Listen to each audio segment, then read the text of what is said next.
প্রিয় সাংবাদিক ভাই বোনেরা, আজ সোমবার 1 জুলাই কাঁদতে কাঁদতে চিত্রনায়িকা ইয়ামিন হক ববি বললেন, আমি ভয়ঙ্কর প্রতারণার ফাঁদে পড়েছি। সংবাদ সম্মেলনে হাজির হয়ে সাংবাদিকদের কাছে প্রথমে কৃতজ্ঞতা জানিয়েছেন এই নায়িকা। তিনি বলেছেন, ভয়ঙ্কর প্রতারণার ফাঁদে পড়েছি আমি। রেস্টুরেন্টে ব্যবসার কারণে 55 লাখ টাকার অর্থ প্রতারণার শিকার হয়েছেন এই অভিনেত্রী।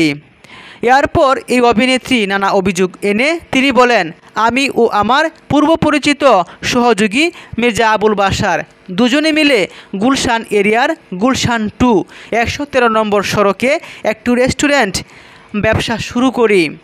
এর জন্য আমার নামের একজন ব্যবসায়ী থেকে রেস্টুরেন্টে ব্যবসার জন্য স্থানটি ভাড়া নেই। তার সঙ্গে একটি চুক্তিও হয় আমাদের। এপ্রিল মাসে আমান আমাকে পজিশন বুঝিয়ে দিয়ে চাবি হস্তান্তর করেন।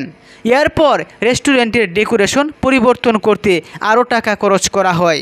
পরীক্ষামূলকভাবে রেস্টুরেন্টটি চালু করার পর ট্রেড লাইসেন্স করার জন্য ভবনের মালিকের কাছে প্রয়োজনীয় বৈধ কাগজপত্র চাই।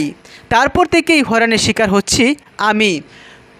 ববি আরও বলেন, ওই বিল্ডিংয়ের মালিক শাহিনা ইয়াসমিন বিএনপি নেতা গিয়াসউদ্দিন আল মামুনের স্ত্রী এবং তার ছেলে জাওয়াদ রেস্টুরেন্টে হামলা চালিয়ে অনেক মালামাল নষ্ট করেন। মোট 57 লাখ টাকার মালামাল চুরি হয়ে গেছে আমার। আমি ভয়ঙ্কর প্রতারণার ফাঁদে পড়েছি। এই বিএনপি নেতা, তার স্ত্রী এবং ছেলের বিদ্যুৎ লাইনের সংযোগও বিচ্ছিন্ন করা হয়েছে আমার রেস্টুরেন্টের। এমন ভয়ঙ্কর প্রতারণার ফাঁদে আর কখনো পড়েননি এই অভিনেত্রী। এখন কি হবে তার 55 লাখ টাকার?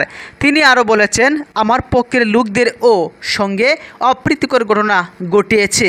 অনবরত আমাকেও হুমকি দেওয়া হচ্ছে। এই অবস্থায় ঢাকা সিটি কর্পোরেশনের দৃষ্টি আকর্ষণ করে তিনি সাহায্য চেয়েছেন। এর পূর্বে বেইলি রোডের ভয়াবহ ঘটনার পর এই ভবনটির বৈধতা না থাকায় সিলগালা করে দেওয়া হয়েছিল। তারপরে আবারও তা চালু করাতেই এমন আর্থিক প্রতারণার শিকার হয়েছেন এই অভিনেত্রী। এ সমস্যার প্রতিকার কী তাও জানতে চান এই নায়িকা। এর পূর্বে এই নায়িকার বিরুদ্ধে অপ্রীতিকর ঘটনার নাম উল্লেখ করে মামলা করা হয়েছিল।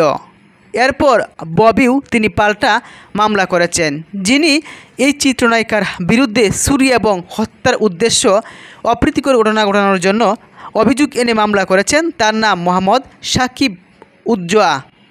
এমন পরিস্থিতিতে সাংবাদিকদের শরণাপন্ন হয়ে তিনি সাহায্য চেয়েছেন। সম্প্রতি এই নায়িকার একটি সিনেমা মুক্তি পেয়েছে, ময়ূরাক্ষী, যেখানে তুফান সিনেমার সঙ্গে টক্কর দিয়ে চলছে এই নায়িকার সিনেমা।